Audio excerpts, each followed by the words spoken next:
Fine. तो हम लोगों ने एनएमआर के बारे में पढ़ा है अभी। एनएमआर में मैग्नेटिक फील्ड लगाया जाता है 1 टेस्ला का, 2 टेस्ला का।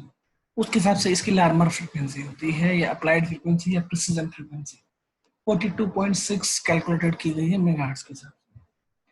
यानी कि ये न्यूक्लियस पर लगने वाला मैग्नेटिक फील्ड है, लेकिन इसके चारों तरफ एक इलेक्ट्रॉन भी होता है। तो इलेक्ट्रॉन अपना एक मैग्नेटिक फील्ड इंड्यूस करता है, जिसकी वजह से इस पर टोटल लगने वाला मैग्नेटिक फील्ड कम हो जाता है। जितना ज्यादा इलेक्ट्रॉन होंगे उतना ज्यादा शील्डेड होगा, मतलब न्यूक्लियस पर लगने वाला इलेक्ट्रॉन सॉरी मैग्नेटिक फील्ड कम होगा। ओके, इलेक्ट्रॉन ज्यादा it means cloud more, and then oppose जो करेगा वो ज्यादा करेगा, और यहाँ न्यूक्लियस तक पहुंचने वाला मैग्नेटिक फील्ड कम होगा। तो ये हो गया शील्डेड। हमने इसको केमिकल शिफ्ट के वैल्यू में अगर देखा तो this chemical shift, it is highly shielded value, is it is dishielded value। Highly shielded value जहां इलेक्ट्रॉन बहुत ज्यादा है और वो अपोज कर रहा है, लगने वाला मैग्नेटिक फील्ड कम लग रहा है, यानी कि इस तरह मैग्नेटिक फील्ड ज्यादा लग रहा है। ठीक है, ज्यादा फ्रीक्वेंसी की रेज इधर लग रही है। शील्डेड में मैग्नेटिक फील्ड कम है तो इसके एनर्जी गैप भी कम रहता है। एनर्जी गैप तब बढ़ेगा जब हम जितना ज्यादा मैग्नेटिक फील्ड लगाएंगे उतना एनर्जी गैप बढ़ेगा। ये तो एक बेसिक कॉन्सेप्ट है कि जब भी इलेक्ट्रॉन आएगा तब भी वो अपोज करेगा, दैट इज शील्डिंग इफेक्ट।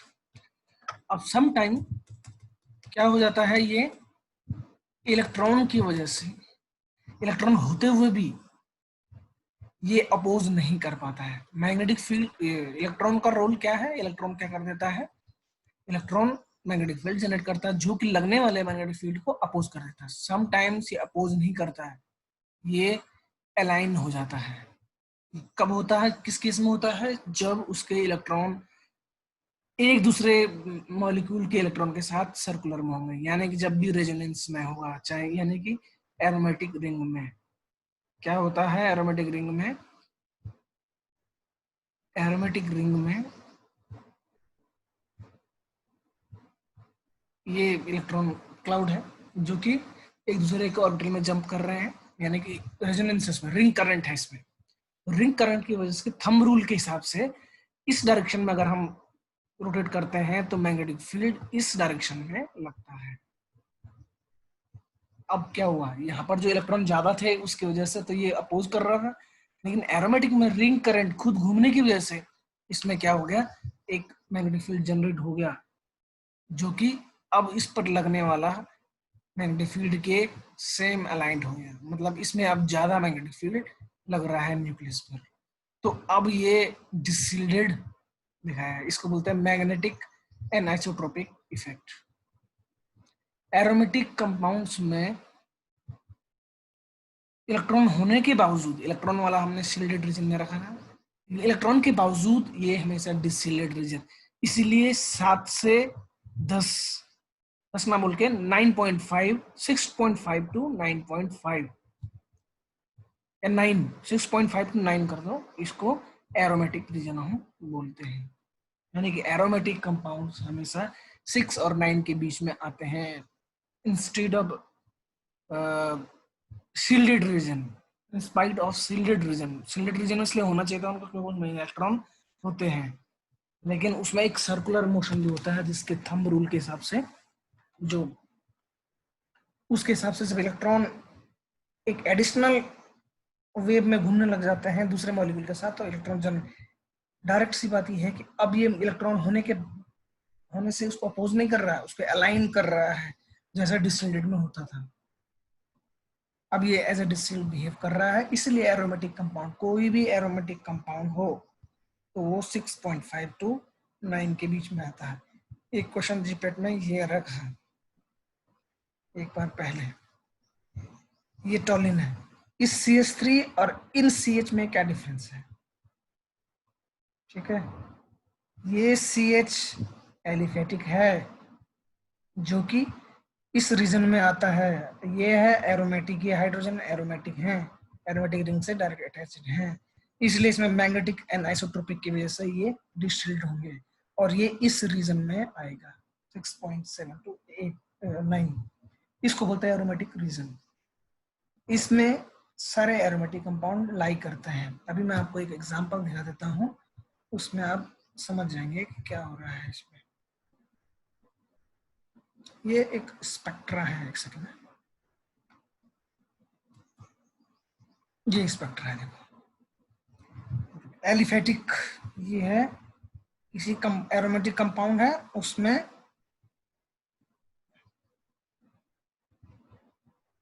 इस तरह से कोई एरोमेटिक कंपाउंड है और उसमें CH3 है, तो ये CH3 एलिफेटिक रीजन यहाँ आएगा और बाकी एरोमेटिक रीजन यहाँ आएगा। This is the aromatic region, this is aliphatic reason.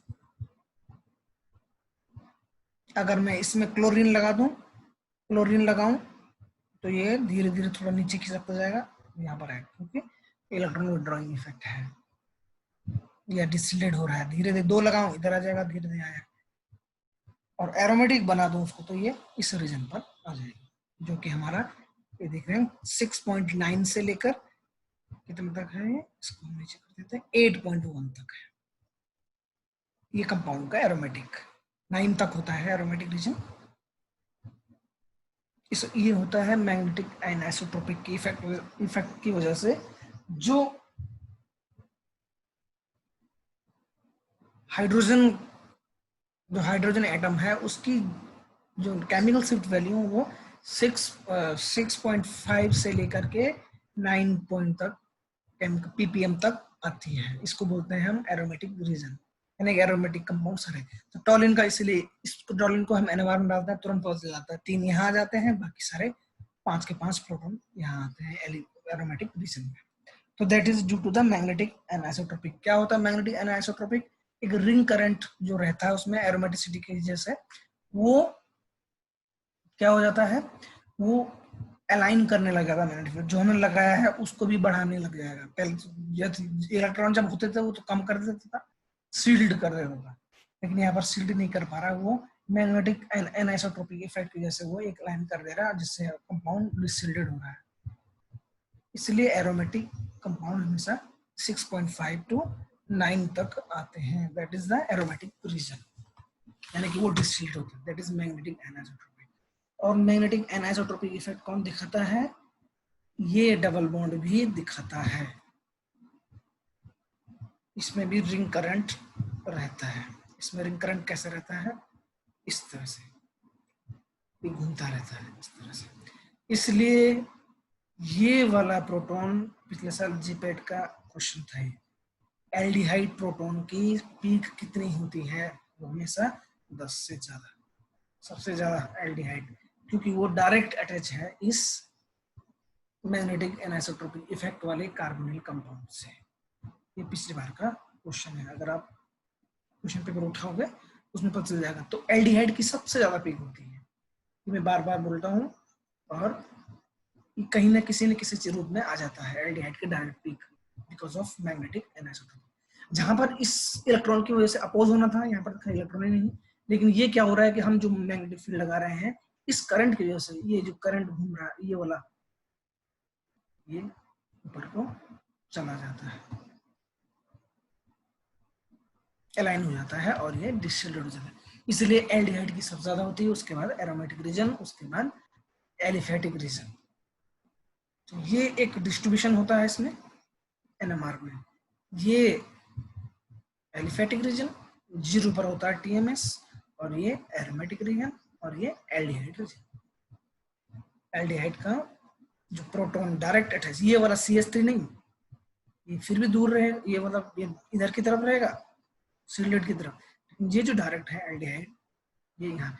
इसीलिए हमको एल्डिहाइड पता चल जाता है NMR में कि एल्डिहाइड कौन सा है, क्या है, कि वो एक डिस्टिंक्ट पीक दिखाता है 10 से। तो ये 3 चीजें हैं आपको थोड़ा समझनी होंगी, जिसमें मैग्नेटिक एनिसोट्रोपिक की वजह से एल्डिहाइड जो इस रिंग करंट की वजह से, या मैग्नेटिक, हम रिंग करंट ना बोल के मैग्नेटिक एनिसोट्रोपिक इफेक्ट की वजह से हाइड्रोजन उसके अलाइन हो रहा है और वो डिसऑर्डर्ड हो रहा है। एल्डिहाइड सबसे ज्यादा डिसऑर्डर्ड इस केस में होता है, that is magnetic anisotropic effect. ठीक है ना। एल्डिहाइड के इसीलिए तो कंपाउंड इस एलिफेटिक रीजन और एरोमेटिक रीजन में डिस्ट्रीब्यूट किए जाते हैं, और उनसे जो ऊपर है वो एल्डिहाइड है। एल्डिहाइड रिएक्टिव भी ज्यादा है और एनएमआर में भी उसकी केमिकल सेट वैल्यू बहुत ज्यादा है because of magnetic anisotropic effect. ये क्वेश्चन बहुत बार आया हुआ है। ओके ये हो गया इसका एनएमआर का डिस्ट्रीब्यूशन, कौन कहाँ पर आएगा ये सब चीजें। पिछली बार एक क्वेश्चन और आया था, एक सेकंड। हाँ पिछले से पिछला एक बार में तो हर बार आता है। सिंगल बॉन्ड है एच एच एच एच, ये सिंगल बॉन्ड। ठीक है, इसको एलिमिनेट करके कैसे भी करके डबल बॉन्ड बना दिया है। अब ये बताते हैं कि इसके एनएमआर में क्या वैल्यू पड़ेगा। इसके एनएमआर में वैल्यू क्या इफेक्ट होगा, इसमें इफेक्ट होगा H, ये कि इलेक्ट्रॉन के बगल में है, मतलब इस क्लाउड के बगल में है जो कि रिंग, इसलिए ये भी जैसे CH3 वाला H, क्योंकि ये तो शिल्डेड है, इसमें कोई इलेक्ट्रॉनिक डिस्ट्रीब्यूशन नहीं है, OH H H H H 3 H है, तो ये तो एक ही पीक आएगी, लेकिन वो यहाँ पर आएगी। सपोज ये 6 प्रोटॉन आ गए, सपोज यहाँ पर लिखा रहता है 6 प्रोटॉन हो गया, एक ही पीक आ रही 6 प्रोटॉन की। जैसे ही मैंने इसको डबल बॉन्ड बनाया तो यहाँ पर 6 तो नहीं आएंगे क्योंकि 2 तो चलेगा हाइड्रोजन, अब ये यहाँ पर आ जाएगा 4 प्रोटॉन के साथ। पीक फिर भी एक ही होगी इनकी क्योंकि दोनों सिमेट्रिकल, फिर भी ये डिसिलेट हो जाएगा because of this anisotropic effect. ये भी सबसे इंपॉर्टेंट है कि पता चल जाता है हमें कि क्या हो रहा है। एरोमेटिक मतलब डिसिल्टेड होने लग जाएगा जब भी हम लोग कभी सिंगल से डबल बॉन्ड की तरफ चले जाएंगे, जैसे कार्बोनिल में हो रहा है एल्डिहाइड, यहाँ पहुंच गया। जहां पर भी डबल बॉन्ड आएगा एरोमेटिक हो गया, जहां पर भी डबल बॉन्ड आएगा उसके अंदर एक रिंग करंट होगा और जिसकी वजह से उसमें डिसिल्डिंग इफेक्ट हो जाएगा। अगर रिंग डबल बॉन्ड रिंग में है तो बहुत ज्यादा इफेक्ट है उसका, इससे कार्बोनिल में है तो और भी ज्यादा है, डायरेक्ट है तो एल्डिहाइड। इसलिए इस एनएमआर को हम लोग इस तरह से भी देखते हैं कि इसमें डबल बॉन्ड आते ही उसमें डिसिल्डिंग हो जाती है। डिसिल्डिंग कब कब हो रही है, सबसे पहले CH3 में अगर मैं यहाँ पर क्लोरीन लगाऊं तब डिसिल्ड होगी, इलेक्ट्रॉन कम करूंगा मैं, या मैं इसमें क्या करूं यहाँ पर डबल बॉन्ड लगा दूं कोई C डबल बॉन्ड C, इस हाइड्रोजन में भी डिसिल्डिंग आ जाएगी, यानी कि इलेक्ट्रॉन क्लाउड नहीं रहेगा और उसमें मैग्नेटिक फील्ड अपोज नहीं कर रहा होगा। वो मैग्नेटिक एनिसोट्रोपिक की वजह से ये एक दूसरे से अलाइन हो रहे हैं जिससे वो डिसिल्डेड हो रहा है। This is the actual example of my PhD thesis compound, ये वाला। तो ये मैंने अपने थीसिस से लिया है, डाउन फील्डेड और ये अप फील्डेड। ये एलिफेटिक, इतना डिफरेंस है एलिफेटिक और aromatic because of the magnetic anisotropic.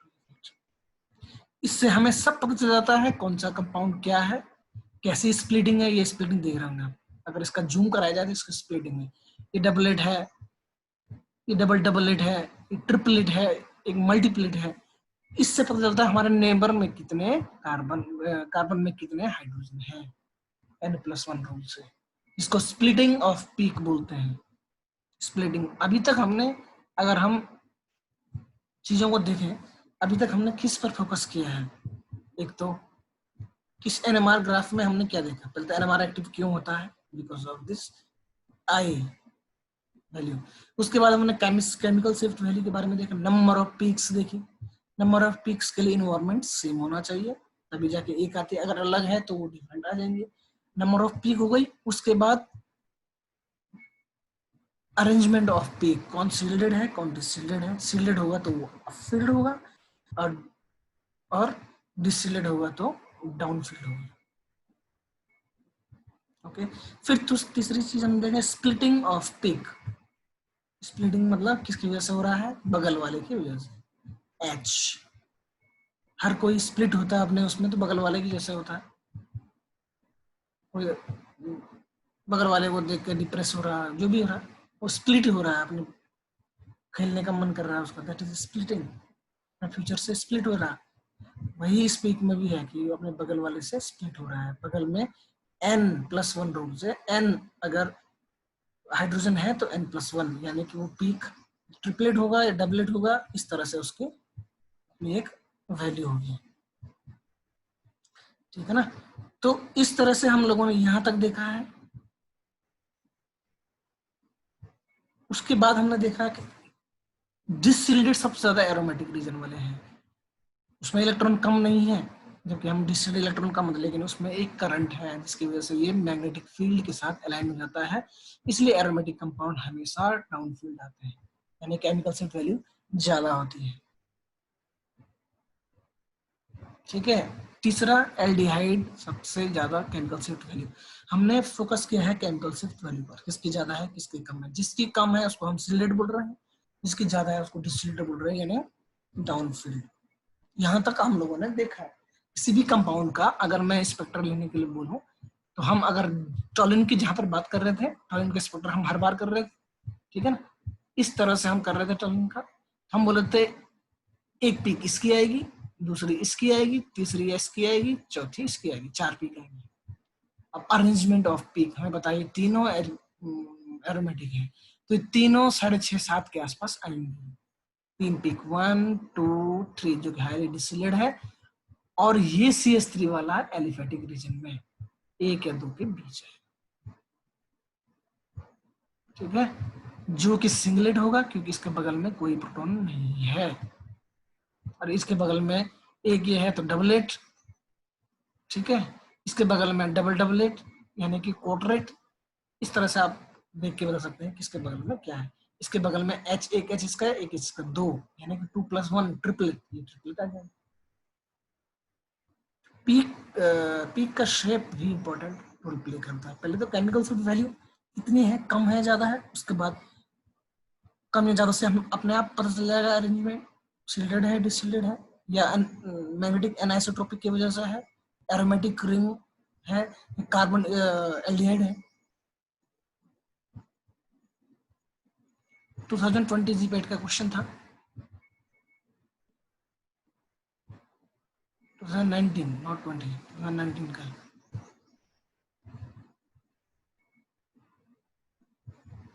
Aldehyde की पीक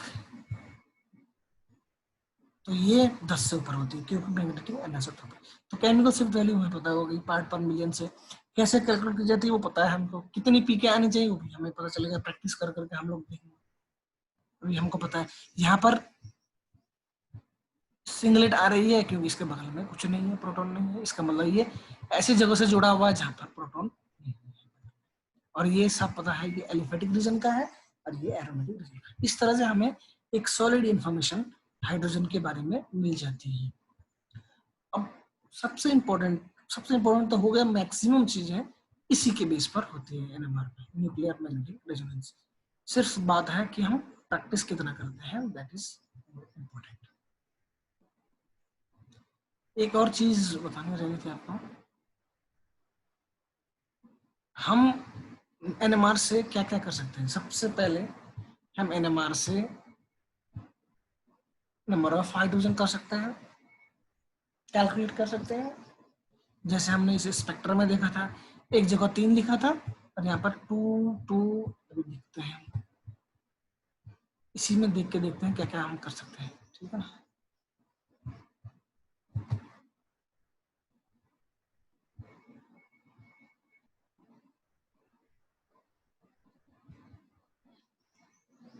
किसी भी एनएमआर से हम लोग पता कर सकते हैं कितने हाइड्रोजन है। 3 हो गए तो 5 7 12 12 13 14 15, 12 ये हैं और 3 यहाँ है।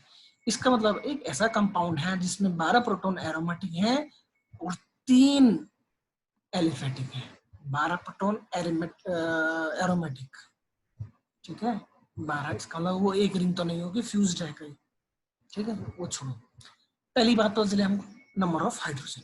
दूसरी बात हमें पता चली टाइप ऑफ हाइड्रोजन, 12 एरोमेटिक है और 3 एलिफेटिक है, ये पता चला। तीसरी इंफॉर्मेशन क्या मिली, ये 3 जो है सिंगलेट है। इसका मतलब ये 3 ऐसा अटैच्ड है जहां पर हाइड्रोजन, उसके बगल में हाइड्रोजन नहीं है। तीसरी इंफॉर्मेशन ये मिली, ठीक है, यानी कि n+1 रूल से हमें इंफॉर्मेशन ये मिली। n 0 है मतलब बगल में हाइड्रोजन नहीं है, 0+1 मतलब 1,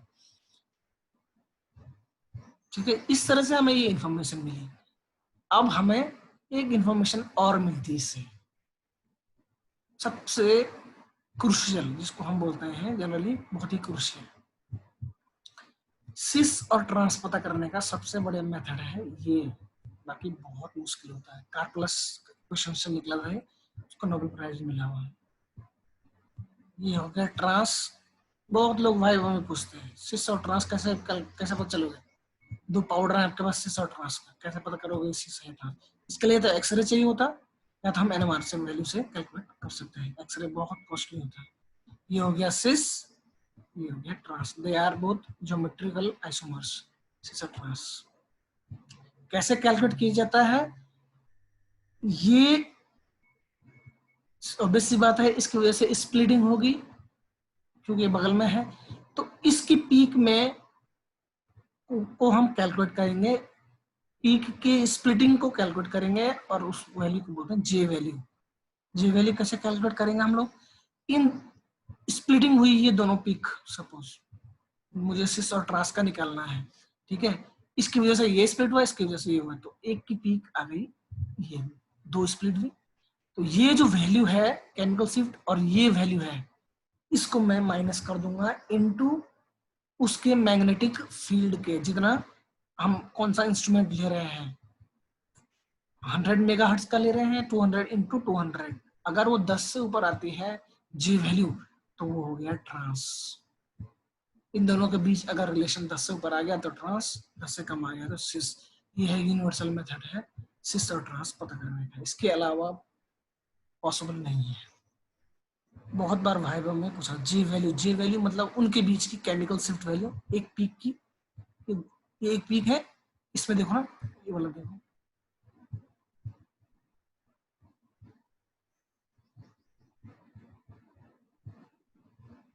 ये वाली पीक को देखो, एक की वैल्यू 6.923, एक की बोले 6.9423, ये है डबल एट, ठीक है। अब इसका रिलेशन देखना है हमें, एक इसका रिलेशन देखना है क्या है, ठीक है। तो इसमें से ये लेस कर देते हैं, और ये है 300 मेगाहर्ट्ज का इंस्ट्रूमेंट, नाइवर का है तो 300 का है, वहां पर अभी 4 का है, 300 का है, तो 300 से इसको मल्टीप्लाई हम लोग कर देते हैं।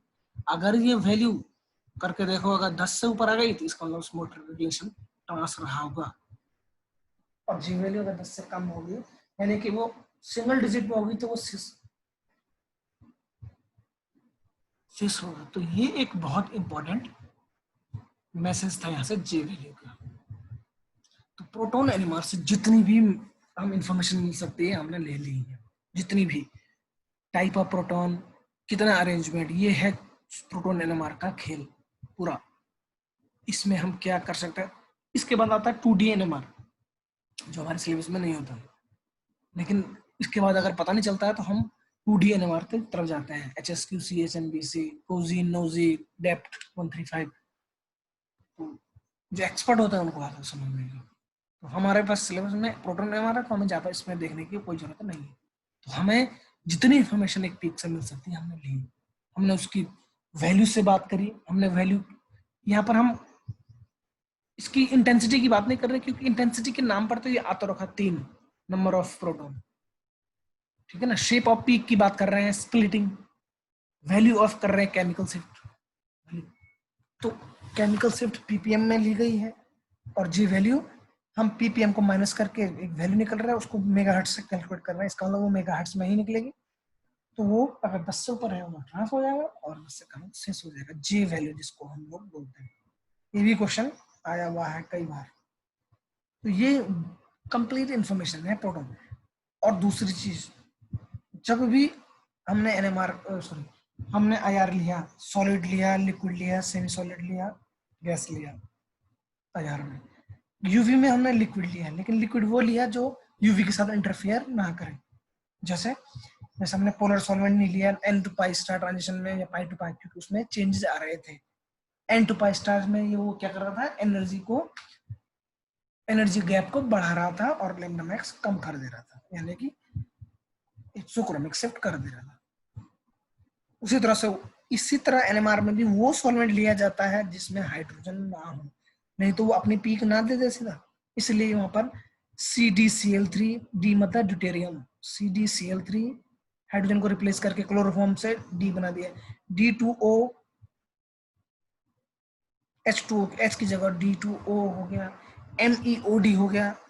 मिथेनॉल में का जो OH है ना अल्कोहल, उसमें डी लगा दिया, MEOD ड्यूटेरियम, वो एनएमआर एक्टिव नहीं है। जैसे 1HN है एनएमआर एक्टिव, लेकिन 1H2 ड्यूटेरियम नहीं है, तो इसलिए वही सॉल्वेंट यूज किए जाएंगे जो कि एनएमआर एक्टिव नहीं है। 1H2 यूज किया जाएगा। तो यहाँ CH3 में जो मिथेनॉल होता है CH3OH, तो ये सारे हाइड्रोजन को ड्यूटेरियम से बदल दिए गए हैं। इसको हम CD3OD बोलते हैं ड्यूटेरियम से, ताकि ये अपना पीक ना दे। चला हाइड्रोजन यहाँ पीक चल रहा है, हमारे नंबर ऑफ प्रोटॉन्स गड़बड़ हो जाएंगे, हम उसको काउंट करने लग जाएंगे, इसलिए ऐसा लिया जाता है, तो ये इंटरेक्ट ना करें। सबसे इंपॉर्टेंट चीज ये है। फिर उसके बाद अगर हम बात करेंगे तो इसमें मैक्सिमम जो इंफॉर्मेशन है वो गैदर हो चुकी है, ठीक है। अब एक इंफॉर्मेशन है इसमें, हमने अभी तक तो CH के बारे में पढ़ा ना, हमेशा कार्बन पर ही तो हाइड्रोजन लग रहा है CH, लेकिन इसके NH और OH भी पता चलता है। NH-OH के लिए तो बेस्ट IR है, लेकिन इससे पता चलता है NH और OH, जिसकी की रेंज फिक्स नहीं होती हाइड्रोजन बॉन्ड की वजह से। इसलिए हम ये नहीं बोल सकते NH का पीक यहाँ है, इस बार की बार यहाँ है, वो इतना फ्लक्चुएट होता है, कहीं भी ज्यादा रहता है। इसलिए NH और OH के लिए ये यूज जनरल IR को ही हम प्रेफर करते हैं, क्योंकि NH में जो H हाइड्रोजन है वो इसके साथ बॉन्ड है ना रखा इसने, और वो बहुत ज्यादा फ्लक्चुएट होता है, इसलिए NH-OH को हम कंसीडर इससे नहीं करते। तो कल हम पढ़ेंगे NH-OH का कैसे पता चलता है इसमें NH-OH का, उसको बोलते हैं D2O एक्सचेंज, ठीक है। ये क्वेश्चन भी आया हुआ है। कल हम D2O एक्सचेंज और उसके साथ कार्बन NMR, अभी तक हम प्रोपॉन NMR पढ़ रहे थे। तो आप NMR का कंप्लीट इंफॉर्मेशन जो रेलेवेंट है, जो इम्पोर्टेंट है, उसको पढ़ना है, वरना NMR तो बहुत बड़ा है। Proton NMR, phosphorus NMR, chlorine NMR, बहुत सारी चीजें हैं। तो NMR का मेन मकसद नंबर ऑफ हाइड्रोजन देना है, number of hydrogen, type of hydrogen, arrangement of hydrogen, cis trans, जो बताया स्प्लिटिंग से पता चलता है कौन अरेंज में है कौन नहीं है। इस तरह से हमें आपको ये इंफॉर्मेशन हमें पता होनी चाहिए कैसे ये इंफॉर्मेशन गैदर की जाती है, ठीक है। तो इससे पहले टेक होम मैसेज ये है कि आप लोगों को इसको अच्छे से और रिपीट करके अच्छे से, कल हम हेट्रोसाइक्लिक जो NH-OH है इसका पता करेंगे, और उसके बाद कार्बन 13 NMR। आज के लिए हम लोग यहाँ पर देख लेते हैं। सबसे पहले दो चीजें हमें देखनी है, एक तो मैग्नेटिक एनिसोट्रोपिक इफेक्ट, इसके बारे में पढ़ना है, दूसरा जी वैल्यू, कपलिंग कांस्टेंट। जी वैल्यू का हम दूसरा नाम कपलिंग कांस्टेंट भी बोलते हैं, जी वैल्यू, उससे सिस और ट्रांस पता चलता है। तो ये दोनों टास्क आपके हैं। कल हम शुरू में 10 मिनट इसका रिवीजन करेंगे, पूछेंगे इसके बारे में, थोड़ा सा देखेंगे कैसे क्वेश्चन करते होगा नहीं, फिर उसके बाद आगे बढ़ेंगे अगर आपको पता होगा तो, वरना हम कल छोटा सा टॉपिक NH और OH बहुत सिंपल सा है, वो लेना है तो इससे रिवीजन भी हो जाएगा, NMR का मैक्सिमम पोर्शन हो जाएगा, फिर तब हम C13 पर पहुंचेंगे, ठीक है ना।